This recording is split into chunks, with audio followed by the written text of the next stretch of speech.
Hello, I have gotten a bunch of new followers recently, and I realize not everyone might know my story, so I figured Christmas would be a great time to share my actual story. So hi, my name is Lauren, I'm 27 years old, and I have genital HSV-1, otherwise known as herpes. I got diagnosed with herpes when I was 19 years old. I got it from my long-term boyfriend. We were dating for like 2 years, so it's not like someone new I had sex with. It's someone I knew for a while, and I got it from being eaten out. He had a cold sore. He was in some sort of type of military program, and he went away for the weekend, didn't bring chapstick, and he ended up getting a cold sore, and it healed by the time I saw him, but not fully apparently, and he went down on me. And around a week later, I ended up getting herpes. I will post a part 2 if you want a more detailed story about it, but I've now had it for around 7 years because I got it right by my 20th birthday.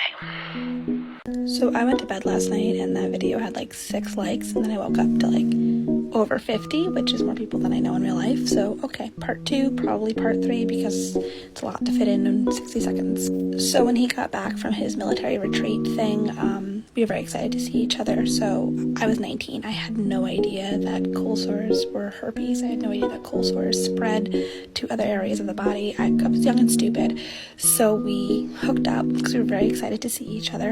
And boom, a week later, I got like the flu. And I was really confused. I got the flu. It was like springtime, right by my birthday. So I'm like, oh, I got the flu. This sucks. Then I got a UTI on top of it, which was like, wow, this is just bad luck. And then I got my period on top of that, which was like, oh my God, this is just like a mess. And then bumps started to form. Lots of itchy, awful bumps, and it hurt immensely to pee. I thought that was because of the UTI. Turns out it was because of the herpes. Okay, part 3 is going to be up right now. Okay, so this is part 3. So the bumps formed. They were really gross. There was a lot of them. I handled it completely wrong.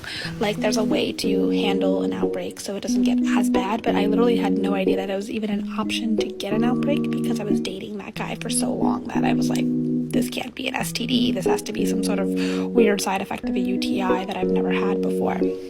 I went to the OBGYN, and she's like, hey, hon, I think you have herpes. And I'm like, no, I don't. Like, I've been dating the same guy. Like, I don't have it. She goes, well, if it looks like a duck, it quacks like a duck, it's probably a duck. And she swabbed the sores, and that's the only way you can really get a proper diagnosis for herpes is if they swab an actual sore. And I came back, yeah, I have HSV-1, and I like started crying, and I was like, why couldn't it be chlamydia? Because that's curable. And I immediately was freaking out about it. Okay, there's gonna be a part 4, I'm sorry. Okay, part 4, final part, I promise. I'm going to try my hardest. So I got back from the OBGYN, I told my boyfriend at the time, and he did not believe me. He said that I cheated on him, and he left me. He came back 2 years later and did apologize, and before anyone asks, no, I don't think he cheated on me. I think it was a perfect storm. Shit happens. I was depressed for like 3 years about it. The first year was the worst. I like didn't leave bed. I was horrible, just the worst. And I realized last year that it doesn't affect my life really at all. I haven't had an outbreak down there in like 3 years. I only get cold sores now. And I was like, this is ridiculous. And other people are probably going through very similar situations if they just got diagnosed. And other people just have no idea. Like, the stigma is so bad for no reason. So I said, fuck it. I'm going to start a TikTok/Reddit page and educate people and just answer questions that people may have and just put a voice to it. And it's not as bad as people think. So I'm here. Ask me anything. And